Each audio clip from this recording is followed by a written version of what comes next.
Thank you, everybody, for joining us. We're back with another episode of the InterDrone Podcast, your 30,000-foot view of the commercial drone industry. My name is CJ Smith with the InterDrone team, joined today with Michael Pehel, chairman of InterDrone, and our guest today, David Benowitz. He is the newly appointed head of research at DroneAnalyst. If I'm not mistaken, David, you started the new position back in August 3rd. So, really excited to have him on today. David has experience working with DJI in their enterprise business. And as I mentioned, is newly appointed as the head of research at DroneAnalyst. David, if you could give us just a brief overview about yourself, a little bit about your background in drones and UAS, and maybe briefly how your career kind of took you from DJI working in the enterprise sector and then into where you are today at DroneAnalyst. Yeah. Thanks, CJ. It's a pleasure to be on the program today. As CJ briefly mentioned, I'm originally from DJI and just left DJI just 2 weeks ago to join and kind of start up everything we're doing here at DroneAnalyst. So I originally joined DJI just over 4 years ago, actually as a trainee, and worked my way up to become an associate director. I was actually part of the founding crew behind the enterprise department. So back when I joined as a trainee, there was no internal idea of what the enterprise department is or really what commercial drones were. And I was really happy and excited to kind of take up that mantle and just explore what's possible. And so in that time, I played multiple different types of roles at DJI, from launching new products to doing research internally to eventually building out our enterprise marketing department. And that's really what I kind of pride myself in doing there at DJI, and kind of the team over there is great. And I'm pretty happy to leave them on strong footing. Now at DroneAnalyst, I'm moving more towards a general role in kind of overseeing research for the whole industry. So I'm excited to really be focusing on and working with many different stakeholders. Obviously at DJI, you are the largest player, so you see the majority of the market. But there's still a lot of niches that DJI doesn't touch or DJI doesn't play with. And I think also today there's a lot more players in the industry that can contribute a lot more, innovate a lot more as well in different fashions than DJI. So I'm very excited to have a more broader focused role. Just to speak briefly about DroneAnalyst was started back in 2016 by Colin Snow. And pretty happy to kind of work on his foundation and see where we can grow it from there. But we're always focusing on very conservative, realistic insights into the commercial drone industry. So whereas you might see a lot of people talking very big numbers about what is the potential for commercial drones, we're more focusing on what's reality today and what's the real opportunity today within the year, or this year, next year, and the year after that. Not necessarily looking 20 years into the future. So my focus right now is I just released a new report about the performance of the American UAS industry from 2016 to 2019, pretty much since the FAA regulations came into place. And next we'll be working to get our annual market sector report out there and running. So there'll be a survey coming out in September. So keep an eye out for that. And we're looking forward to kind of keep things moving over here and helping to tell a clear picture over what's the real stakes of the industry as new regulations come up, as new technologies come into place, who gains, who loses, and what's the real stakes in the industry. Yeah, and we're going to jump into the report in the second half of this podcast, and we'll put the link in the description.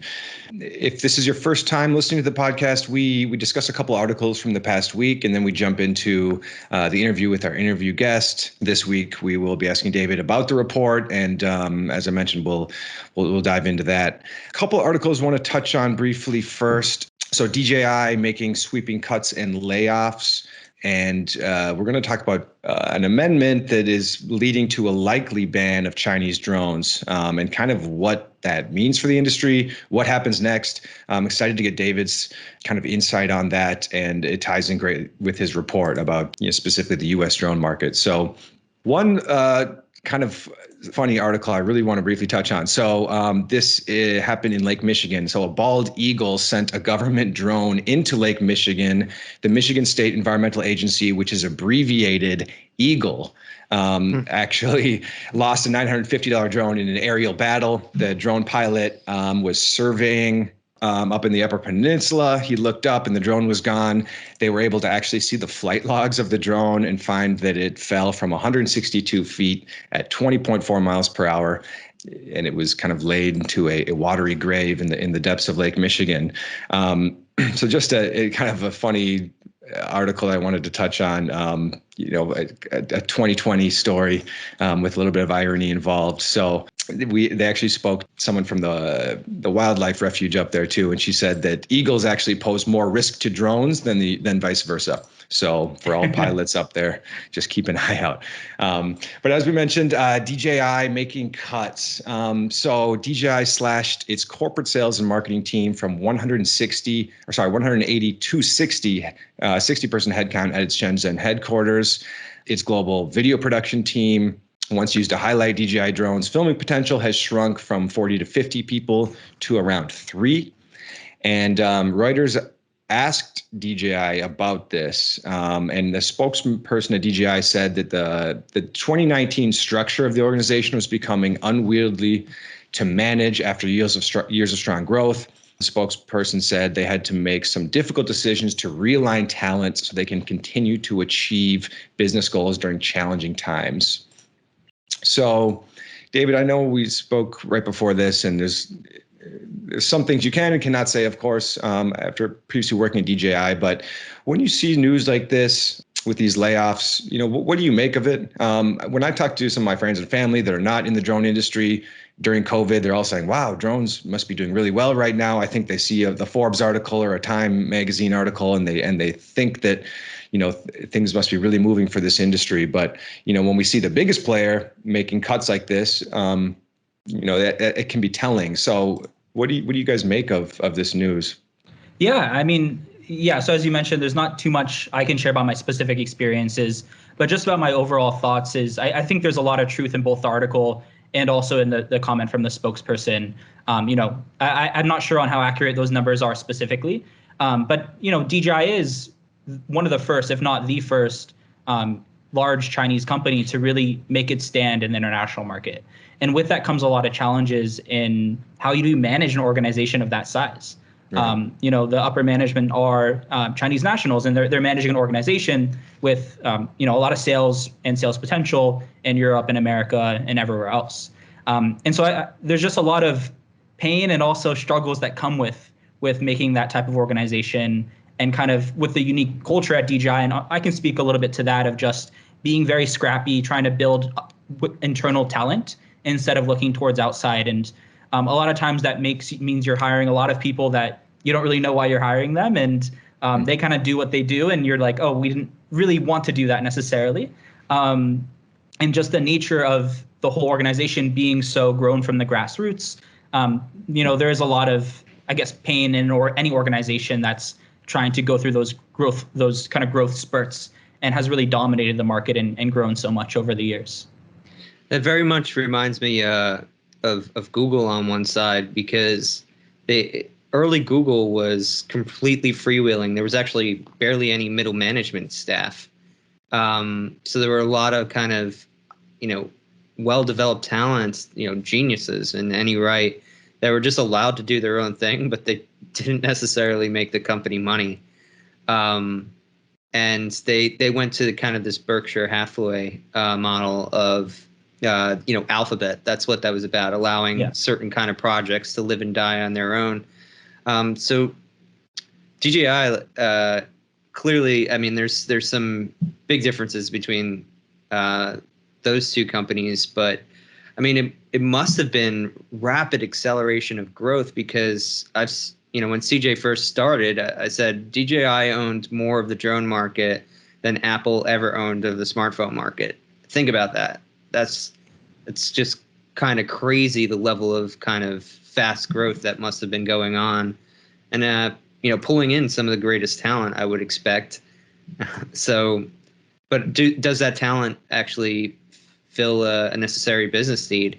I think every company, and this is not the first kind of news like this we heard from DJI this year, was every company is evaluating whether or not talent is fitting our business purpose going forward. It's not just unique to drones, I would think. Yeah, definitely agreed. I would just say, I think for the Alphabet model, there's a lot of trust and delegation, and it's interesting to kind of see that in the China model. Just a lot of Chinese corporations, they tend to have a very top-down approach, kind of run in some way like a military organization. Kind of the boss says what the boss says, and you kind of follow in that direction. So it'll be interesting to see how those two things collide, and where hopefully, yes, there's going to be more structure at the company, at DJI, after this potential changes and cultural changes. And hopefully they do become more transparent about what exactly that is, both internally and externally. I know that the statement from the spokesperson did kind of suggest that was the direction, but it's not too clear on exactly how that's going to be working out. I also wanted to touch on another point you kind of brought up on DJI, specifically that not a lot of Chinese companies have done what they've done as far as being an international player on that level. Because often I hear in kind of American rhetoric for probably the last 3 years, it's been like building, is this idea that anything you send to China, they'll figure out how to make it and then compete with you and put you out of business. When you really look at how often that happens, what happens is more the technology gets commoditized, the price gets lowered, just what you would expect in any actual kind of capitalist system, but it's a lot rarer that the innovation would start in China. So there's like 2 companies I could think of that have been able to do that, and that's Huawei and DJI. And I don't think it's coincidence that those are the 2 that we have the eye on, Yeah, and I think to kind of your point on that trend, and I think it's 100% true, and kind of, in general, in international, like a U.S. Dominant player like Apple makes a product, and then kind of Chinese companies commoditize it. We're seeing that now with the smartphones and companies like Oppo and who are kind of lowering the price around the world.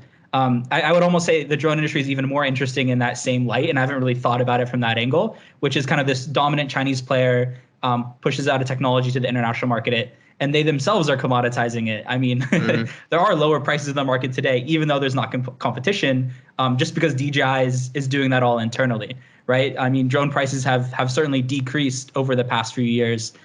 Even looking at like the Mavic Mini, the Tello, and whatnot, were not really viable price points just 3-4 years ago. We were talking about the Mavic Pro at about 1.2K, I think, when it first launched, to now looking around $500-$600 for a pretty competent drone. So they've kind of commoditized themselves despite the lack of competition. It's an interesting model to kind of look at through that lens. Do you think that slowed down at all, though, as competition kind of started to slow down around DJI? I mean, it kind of seems like it's gone the opposite way. I think the largest competition point, especially the past few years, was GoPro, right? The threat of GoPro entering the market was, for me, I think the last time somebody was really threatening in the consumer space, which is kind of mostly what I'm referring to here. And prices since have significantly decreased, and form factors have decreased as well. So I would say they're more competing with themselves than anything else, and it's kind of a continuing trend towards commoditization, which is interesting, yeah, because we don't see. I mean, Skydio has a different model, a different product line. I think it'll be interesting what that product category of autonomous consumer drones becomes, but I wouldn't say it's necessarily competitive with the majority of DJI's consumer lines, right? Someone buying a Mavic Mini wouldn't buy a Skydio X2. It's just a completely different product. For these DJI layoffs, how many do you think that these were COVID, caused by COVID, or were these inevitable? It's a good question. I think everything in this COVID time is a mix of the 2, right? People's mindsets are changed because of COVID. So even if the sales numbers are not necessarily significantly impacted, people's mindsets are. So I don't think it's possible to necessarily separate the 2. Yeah. It'll be interesting to see what happens. DJI is a kind of a big indicator of the industry as a whole, but even more so, this segues into our second article. So, will Chinese drones and their components be banned? So, an amendment, Representative Mike Gallagher from Wisconsin added to the House version of the National Defense Authorization Act for 2021 would ban the purchase of off-the-shelf drones manufactured by a covered foreign entity, such as China, by any government executive agency. The prohibition would extend to drone components, including flight controllers, radios, core processors, printed circuit boards, cameras, or gimbals. What does this mean for our industry? What does this mean for United States companies in the industry? Does this create a lot of opportunity? And then the companies that are going to be filling some of this void, are they ready to stand up and deliver the products that many of these Chinese companies were? Yeah, I mean, it's a really good question. The specific amendment added to the NDAA has been there since, I think, the middle of 2019, around July. So I think it's already been impacting decision-making across governments who are buying drones. If you look at, for example, the DOI, who previously had purchased a big bulk of DJI drones, their specific GE editions, they had since kind of moved on and I think publicly stated so. So I don't think there's going to be a significant impact to government purchasing behavior. They have this on the table. They've known for about a year. It's already this might happen. Priced in. Yeah, but I think what's potential is that this kind of doubt and this kind of sentiment message from the government, if you will, is going to also slowly affect more and more players across the commercial market. I mean, just an example, I was talking with a construction company not too long ago and they're building a lot of construction sites and a lot of different buildings nearby airports. And a lot of those airports just don't want a Chinese drone just because of the fact that this is out there. They also often will build near military sites. They're also already have this mindset, even if I'm not using it and we're not paying for that service, we don't want this type of product flown near us. So I think it's going to slowly transform and change behaviors across the industry. Exactly how we'll have to see kind of through future research and through a lot more kind of insight into the industry. But I think that's kind of like the main impact is the decision making across the industry on how people trust Chinese products or non-American products. To the question of what? Oh, go ahead. No, I guess there was kind of a follow up to that. Like for countries that aren't concerned about this, I mean, are they getting an advantage? Because the truth is, we just don't have the manufacturing base. If you eliminate everything that was on that list, I mean, they left the rotors and the frame. All right, cool. Right. Yeah, a few pieces of plastic. What's flying then, Right. So yeah, does that give an advantage? Chris Carodi, I think, wrote in his newsletter a couple months ago about how Russia got the Skoda, which was a really, really crappy car. I think it was from Poland because it was the only place they would accept. They wouldn't take them. They didn't get the Ford Mustang, right? Yeah. So I mean, are we doing that to ourselves? And I guess the easy route to finding an answer to that would be maybe you providing some insight into other countries that aren't worried about that. I mean, is it exclusively the U.S. that is so primarily concerned about Chinese products here? I mean, it's primarily the U.S. I wouldn't say exclusively. We're seeing kind of similar pushback and similar thoughts. I mean, just like with Huawei in Europe as well, and more broadly across the world. I think it'll be primarily focused in the U.S., kind of surrounding countries, and then the U.K., France, and Germany. And then we'll kind of see the effect slowly drop off over time on kind of like how it's actually impacting decision making in those different regions. So I'd say it's definitely it's more of a political topic and a political question than really what's the risk factor to me today. Just because there haven't been proven cases of what the actual risk is. I know there's been a lot of conjecture there as well. But I agree with your point that the supply chain isn't there yet to fulfill all the needs for the U.S. government. There are players who are trying to play that role. So if you look at the small SUS form factor with a thermal and visual camera, the U.S. market has that now, or will have it in a few months when Skydio and Parrot start shipping their products. We're also seeing Inspired Flight kind of trying to replace the M600 with their, I think it's the IF 1200, if I'm remembering the name correctly. Those are kind of what the DOI specifically has been using from DJI, right? Is the Mavic 2 Enterprise Dual plus the M600. So it's a pretty copy paste kind of method there. What I'd say is there's both kind of a limit to the supply chain and doing more than that today. Almost like stealing your idea and then commoditizing it. Right. Yes. And then I bet the price is much higher. Pitching to the old customers. Well, yeah. So we're not getting the price effect there. But go on, yeah. So it's like the knockoff with the higher price, It's at least the government's footing the bill. Right. Well, that makes sense. You're buying low. It's where it starts to affect everything else that I'm like, why? Like big questions. No, for sure. They're all good questions. I would just say it's also focusing a lot of the U.S. competitors or potential hardware competitors to develop on just a few different applications that government are looking for. So I think that's kind of a more interesting trend. These are small companies. Many are small teams. I mean, Skydio is the only one that I know of that's gotten such large amounts of funding. Obviously, a few more have here and there.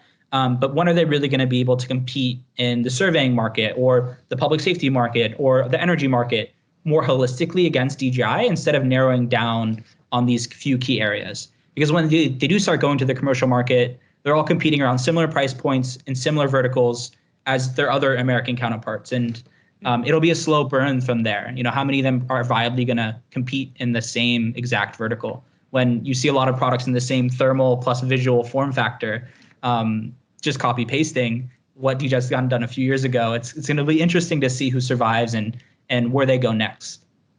Well, I think there's definitely opportunity in hitting a specific niche market or vertical. I'm kind of just curious also. It seems like this legislation, in the way it was written, and any future legislation will have to ban basically foreign drones. They can't say specifically our pseudo enemy China that we also have economic ties to.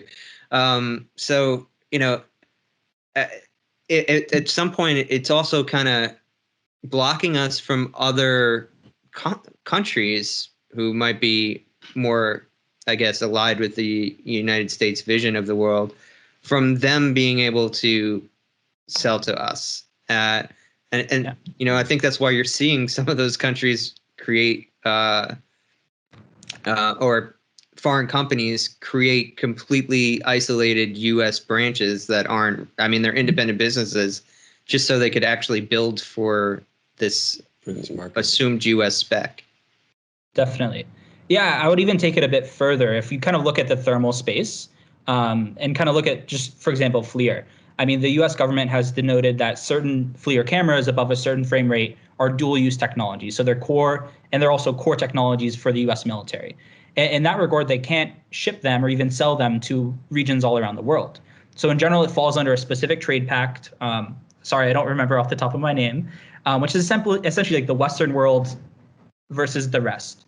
And I think that's kind of the fear for drones is I think in the future, it won't just be foreign. They're going to start stating around kind of very similar rules, I think, as the DoD is already investing in this space as well. So it's now becoming more dual use or more clearly dual use technology. And we'll kind of see this shift of kind of East versus West, or maybe West versus the rest in the supply chain as well. So I think the foreign is just a short-term thing. Long-term, it'll kind of be this amalgamation of kind of pre-existing trade pacts that they kind of limit the supply chain to. Right, because Parrot is French, right? They're a French-based company. So, and this amendment, this is only speaking to government agencies, right? So if Mike and I had an inspection business, we could still buy foreign-made drones, buy DJI drone, and run our business. Yeah, but what happens is you hear headlines like that, and then you ask your IT guy, and he says, "Well, it could happen." Right. He's like, "I'm not going to say no because it's not really my job to say no." So you kind of get an apprehension, and then you also, if you're in business at the scale where this matters, the big businesses who kind of set the tone for the smaller players, they kind of get sticker shock because they say, "Okay, when is the government going to come in and ban it at my level?" And then my entire fleet is grounded. Right. So then they won't make the investment. So it does have that kind of silencing effect on everything. Mm-hmm. Definitely. I think especially when you're looking at the large enterprises, those CTOs are mostly incentivized not to mess up, not to bring risk to the organization. They're not seen as a profit center for the business. And for them to start thinking, okay, what drone am I going to build in? Yeah, there's all this security uncertainty that the government's saying, plus they might ban it as well. Why not just avoid the topic altogether and just look for American options? It's a rational decision for a large enterprise. Right. But if the American options aren't there, then they skip using this technology potentially altogether, or put it on next year's docket. Yeah, I know a few customers, a few kind of people I've stayed in touch with over the time who, their IT program shut their drone program down for a bit. They're like, we're on pause. We're going to review kind of what's the real IT risk here, what's the real InfoSec risk, what's the real cyber risk, and we might have to, look in the future about like procuring other products. Or for the drone program operators, it's a pain, right? They have to change their software, the whole way that they do their workflows. Right. So they might just say, we have our existing fleet, let's not touch it for a while. Especially during COVID, right? Like, we're not going to hire more pilots anyways. We can use our existing fleet at least, and we'll kind of continue on with that and not expand the program. So it definitely slows a lot down. Right. And just being a new industry, I mean, so many of these agencies have built some sort of custom integration or some sort of kind of custom piece of software that, on top of their fleet to do exactly what they're trying to do, since there are so many nuanced use cases. And yeah, it's too bad to think that maybe some of that work, they're kind of taking a couple steps back and maybe having to go about the jobs how they used to do it last year or 2 years ago, until they can kind of figure this out. Yeah. Well, speaking of, our non-Chinese drone companies ready, this ties in great to the latest DroneAnalyst report, which came out last Friday. So the report's titled New FAA Data Offers Insights on U.S. Drone Industry Growth. Some kind of really high takeaways. 23% of the U.S. drone market is commercial, 77% being consumer. There are now over 1 million registered pilots domestically, which is great to see and just kind of encouraging for the industry. David, if you wouldn't mind giving us kind of a brief overview about the report, some of the research you did, and maybe some of your kind of key takeaways that you think everyone should know. Yeah, certainly. I guess I'll start a little bit with the boring stuff on the methodology. So apologies for you guys. But essentially every year the FAA releases an aerospace forecast predicting what's kind of the future trajectory for every part of the aviation industry. And this kind of looks specifically at that UAS part. And just because of COVID, we're ignoring all the forecasts. So we're just looking at all the data they share on registrations. And so we broke that down in a way to kind of understand the performance of the market. It tells us kind of a few things. So number one is I think the most interesting insight is the consumer market shows signs of weakening, of really stagnation. So it grew by just 6% in 2019, from 2018 to 2019 is the first key takeaway, and is quite interesting to see that drop off. And especially if you look at the FAA forecast originally from 2017, we're let me just take a quick look. We're like maybe half of the way there to where we were supposed to be. So that's an interesting point in itself. The second is just the commercial market growth is still growing quite strong. So at around 40% increases in fleets.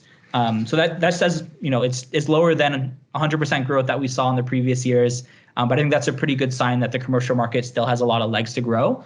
And especially, I think, I don't expect that number to necessarily drop significantly as there's more applications coming our way. And there's more regulations that could potentially open up new applications, delivery, and much more. So I'd say those are the two main takeaways from the report. Yeah, looking at these charts, that's something Mike and I were talking about a little bit off camera too. Just interesting to see that the consumer market, like you said, a little more than half, kind of meet about half of the expectations, and then the commercial market just blew past the high growth forecast that the FAA put out. How do you think that affected regulation? Do you think they were more conservative, expecting that they would have to deal with literally more aircraft in the sky? Certainly. I mean, definitely. And there's one thing I didn't highlight in this report, but it's there in the FAA aerospace forecast, which they kind of asked specifically hobbyists, what is kind of the biggest thing you would love to know more about or that you're concerned about? And that is regulation. And I think there's a lot of, especially when you look at the remote ID laws, there's a lot of speculation that it could potentially harm that consumer market, that hobbyist market. And a lot of people are worried about that. And I think it is kind of under an assumption that hobbyist market will be so large, we kind of need to start monitoring it. We need to have, some type of identification system for that market as well. It's interesting. I wonder, I don't think it's the type of thing that once you make the commitment to that they would never roll it back, right? But I kind of like to imagine a world where we actually didn't become concerned about the Hobby Lobby. And, we're kind of able to focus on regulating commercial flight. I mean, Agreed, a lot of 100, it is also just, established interests from manned aircraft, and commercial aircraft there, that, there just weren't, they didn't want to understand what this entity was, this emerging technology. And it was viewed more as a nuisance to what is currently operating rather than, this will change the way we operate entirely. I'm happy to say that's completely changed at this point. I mean, there's still some hangers on, but there's still kind of, a conservatism about, how safe or dangerous drones are to the airspace. Definitely. I think we just don't want to hit that 1 in a million, or actually probably more than that at this point, based on how much time we've had. But that, terrifying incident where it does bring down a commercial airliner. Yeah. I think that's something that, obviously we need to do our best as an industry to kind of safeguard that. And, there's a lot of things that companies have done and the FAA has done to kind of help hopefully prevent any of that from happening. I think kind of to go to your point around treating the hobby industry as kind of like a risk point instead of a gain point is, most people I know who are in the commercial industry come from the hobby aspect, Right. That's where they first found a love for drones. I mean, the guys at Drone Deploy, for example, they started their business just by flying drones for fun. And then they took it to a construction site and figured it out. If that was overly regulated, would they even have done that in the first place? There's a lot of businesses like that. There's a lot of pilots like drone service providers with a very similar story. And it's interesting to see if that becomes a trend or if consumer continues to drop, how does that funnel of pilots into the industry get impacted? I think even today a lot of pilots are struggling, but I mean, the FAA is also predicting that the number of pilots for commercial is going to double in I think 3 or 4 years. Well, how is it going to double if no one's picking up a drone to fly? That means enterprises have to foot the full bill for taking an engineer off the line or an inspector off the line, coaching them up from scratch, which is it's possible, but I think it's a little bit less likely than you have somebody who's fascinated about drones. They kind of come on and learn everything else. Yeah, and then, that's why we're big supporters of education. Get them while they're young, interested. But also, secondly, I've talked about whether or not that enterprise CTO or the CEO or whoever is kind of behind the desk knows what drones are, even has a concept around what they are, if everything else slows down, right? It's kind of like self-driving cars already are becoming less of a it's going to happen conversation at Thanksgiving to, and everybody kind of going through their fantasies of what that's going to be like, being able to, I don't know, do more work from their car or watch more movies, whatever. I can send so many emails. I could have no free time. It'll be fantastic. Right. To just, I guess they'll figure that out someday. It'll be cool when it happens. The excitement kind of tempers down. I'm just curious if you think that that's a possibility on the near horizon. Yeah, that I guess people lose the interest in drones. I think definitely. I mean, even you look 4 years ago, every magazine was kind of talking about drones in some way, some unique application. And now drones only make it to the front page of New York Times when there's a DJI security vulnerability, there's mass layoffs at DJI, or there's an eagle that killed a drone. Right, exactly. We've made it. But I think it was literally the same exact day the eagle story happened. There was another life saved by drones as well. And there's so much great stuff that's happening with drone technology. A lot of it's proprietary. Like an insurance company doesn't want to talk about why they're deploying over 100 drones. Energy companies the same. So there's a lot that goes into it, but I think that there's also that component of just the PR aspect. We need better PR for the drone industry. It's interesting what you just said there about a real estate company keeping it proprietary.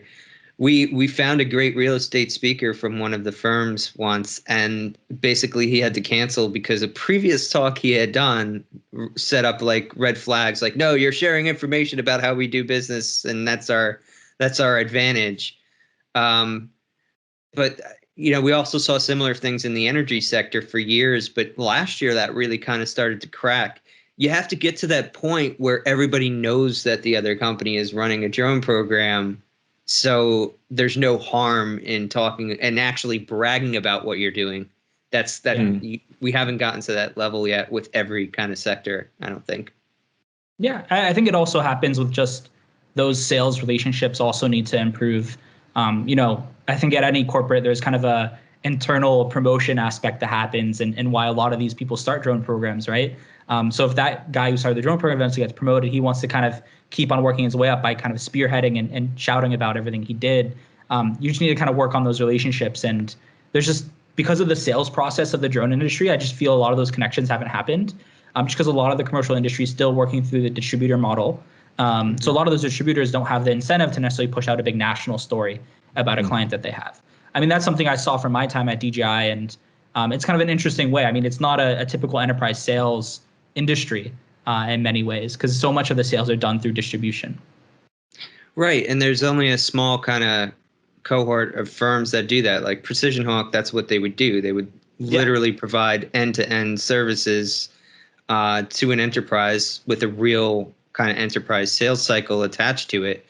I never really kind of put those pieces together until you said it that way, but that's so true. There's only a few kind of firms out. Yeah. I mean, I could think like Kitty Hawk and Drone Deploy, they do that. Precision Hawk.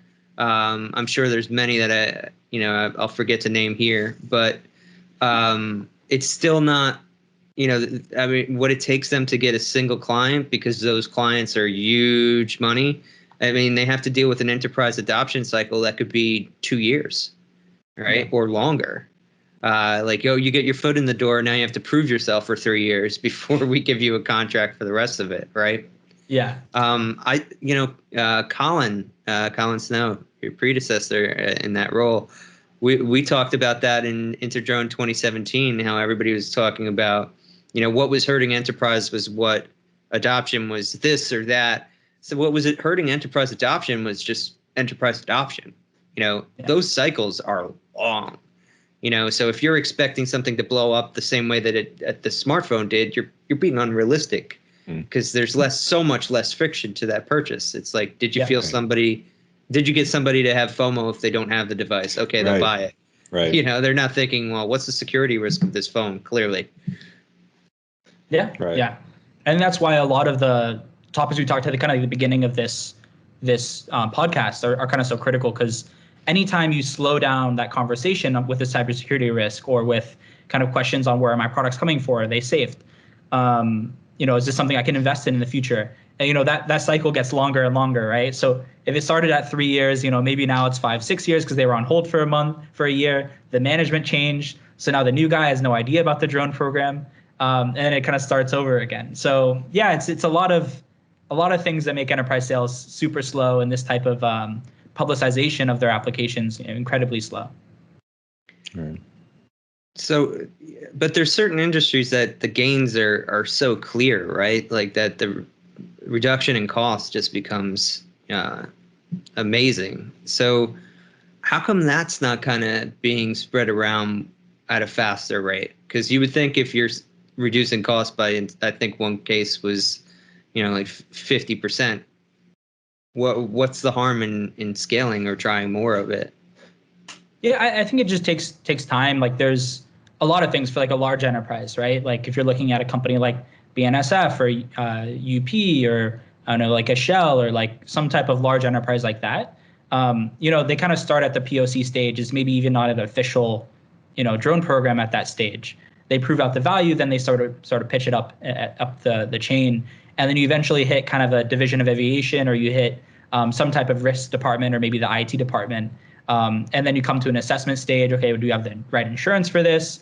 What are the risks? Let's develop a kind of a manual for that as well. So I mean, there's just a lot that kind of that takes time to build it up. The best programs that I've kind of seen go through that POC stage about a year and a half, where they're just proving out the concept. Somebody who really loves drones is really kind of championing that internally and is proving that value internally.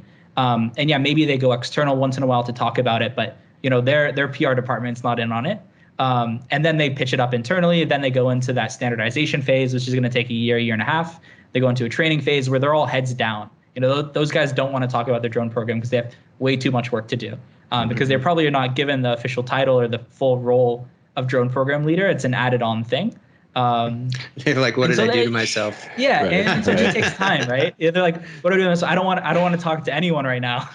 I want to get this done. It's my life's mission for the next 3 years. Yeah. Right. Yeah, I mean, it's that's kind of what I've seen, kind of from people I know or customers I've talked to over the time and kept in contact with, as kind of they go through that similar cycle. And it's normal for an enterprise, but it kind of explains it as well. So I mean, if you look back, if you could say that commercial drones kind of started in 2016, more of those stories should be coming about. I mean, we saw Shell go public with their own drone program. They'll be sharing more, I'm sure, than just what they did with the video with DJI. And, I think there's a lot more customers that may be on pause because of COVID, but we should be starting to see more and more of them happening this year and next year. David, I got a question. What do you make when you see like the FAA put out their projection report for the next few years? I mean, how do you take in some of this data? We talked about this last week. Gokul Srinivasan, he was saying that he doesn't really know what to make out of a lot of these projection reports. He feels like he doesn't know how they're getting to these numbers, and he doesn't really have much confidence in them. You also see varying numbers. COVID aside, You deal with obviously a lot of reports, a lot of projections from the FAA, from other analyst groups. What do you make of them? How are groups measuring and forecasting, and how should they be doing it differently, if at all? Yeah, that's a really good question. I mean, the FAA doesn't talk too specifically about how they build their forecast. I'm sure it kind of goes like this: is they have an economic model for what GDP growth is going to be like in the U.S. They have kind of an idea of what the growth was last year.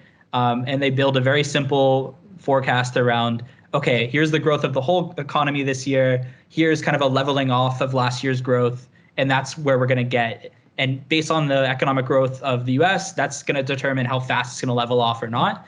And then they ask a few people they know, and they kind of rubber stamp it or not.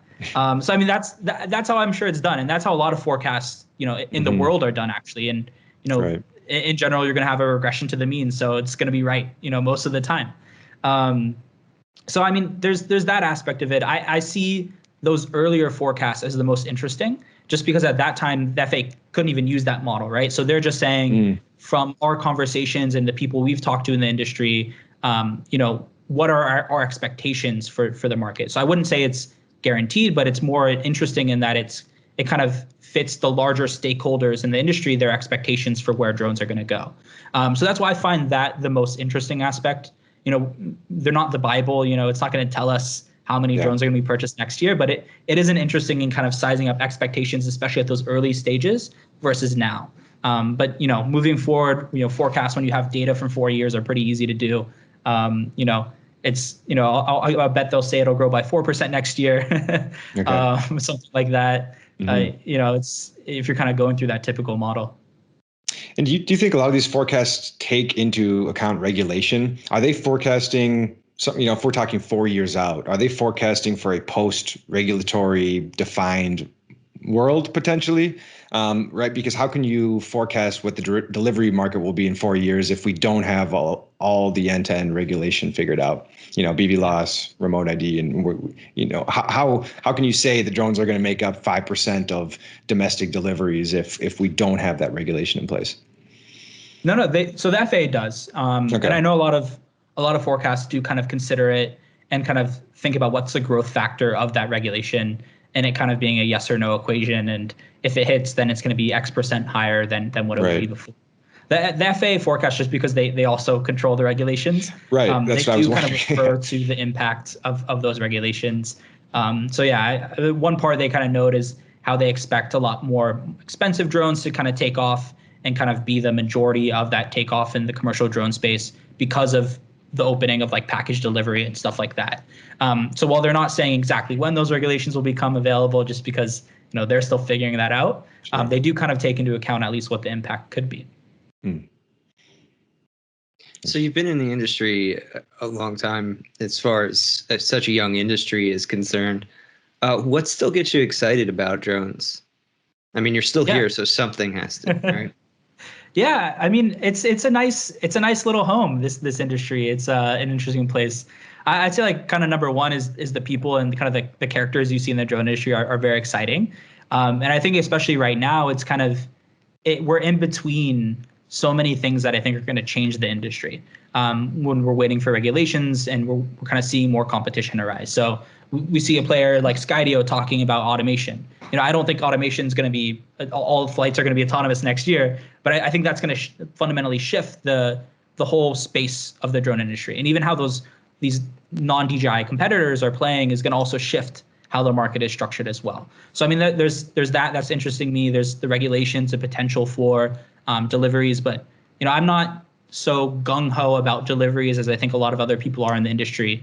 And I think at some time when we're all so focused on UTM and delivery, we're kind of in some way ignoring the applications that exist today that I think are really impactful to the world. And so I think package deliveries will be a nice addition. I don't think they're going to solve all the world's problems. And I think they will stay kind of niche to some regard for at least a while. It'll be interesting to see how they kind of collide with autonomous vehicles and start competing for a similar space.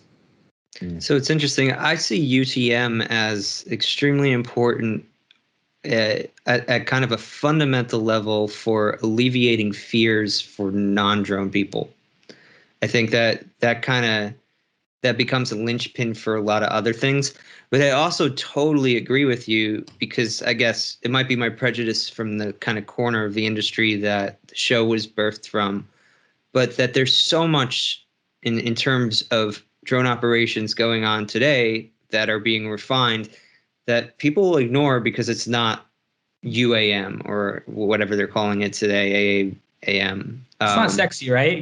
Surveying a minefield is not sexy as a passenger delivery. Yeah, we had Tom Walker's keynote last year, and he revealed like a lot of the inspections are pavement on parking lots. Like, is this the right grade? Right. You could think of probably nothing more boring, but like to the average person. But at what point does it have to be impressive to just industry? Like that's great if you can improve that process. And I think actually the story of drones, when we look back on it, is that we won't have even noticed kind of the efficiencies it brought, especially in those early days, until we have fully autonomous drones in the sky, and it becomes a new kind of boring. Like, well, you just expect them to be flying, of course, right? But I think we'll look back at those days that we're in now, like wondering like, how did they build the New York subway system, right? At the time, it was a lot simpler and manual than it would be today, but the amount of work and people it took was just phenomenal. I think that's where we're at right now. Yeah, no, I agree. I was driving in from LAX before COVID, obviously, and on my way in, I saw a drone inspecting a building, an M210 or something, and I was freaking out. But I think in the future, when it gets really cool and where the industry is going, is that nobody cares. It's just doing it in the corner. Maybe somebody's watching it do its job with a remote controller while they're on their phone. But it kind of gets to the point where it is the boring technology. Mm-hmm. Well, we had Paul Wheeler from Utah Department of Transportation, and he was talking about how he was able to save hundreds of thousands of dollars with highway sign inspections. So just inspecting the rivets, right? Really? Which is like the super small. Wow. Yeah. So your roads, when you're driving on a highway, the overhead signs, and just inspecting miles and miles and miles of signs, and just flying a drone over there and using even AI to process the rivet inspection was much faster than stopping the road and getting some sort of small crane and lifting somebody up and having him do it manually. So again, not a sexy implementation, not something that 99.9% of the population ever has to even think about, but that's a legitimate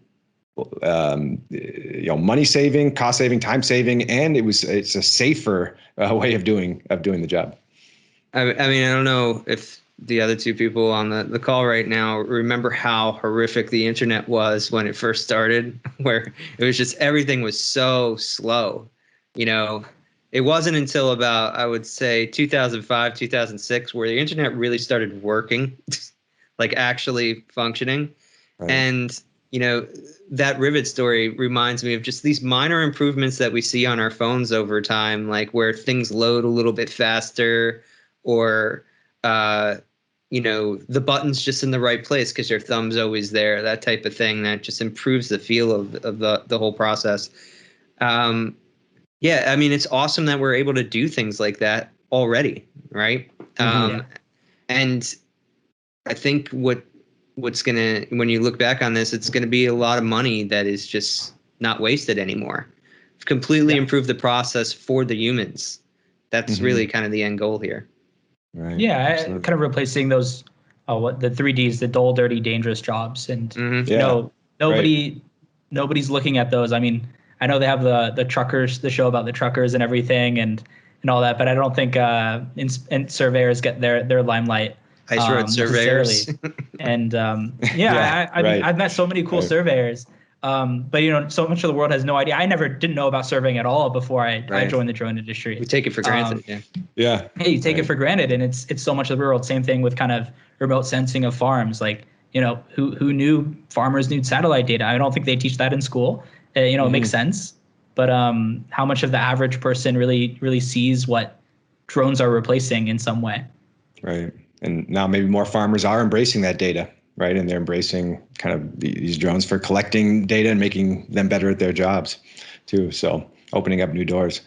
Well, David, we're coming up on an hour. Any final thoughts before we wrap up? And how can people get in touch to learn a little bit more and kind of stay up to date on some of the work that you're doing? Yeah. I mean, no more thoughts. I've really appreciated the conversation. It's been kind of interesting to jump into the weekly topics that I think this week has had a quite an interesting amount of drone news. Every week seems to be doing it these days. Yeah. I think as we head into the drone shows, I think it'll get more and more exciting. Just as everyone starts, I think, saving some news for this time. Yeah. Hopefully it'll be I think more jam packed every week. But yeah, thanks for having me on the show. You guys can always follow us at DroneAnalyst.com or follow us on Twitter at DroneAnalyst and Facebook as well. We'll be pushing out our annual market survey at the beginning of next month.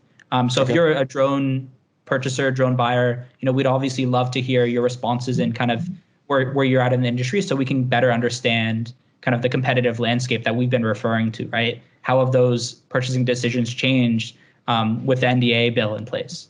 How is the fear over Chinese drones impacting purchasing decisions as well? So we'll see how it works out, but keep that kind of on your radar. Great.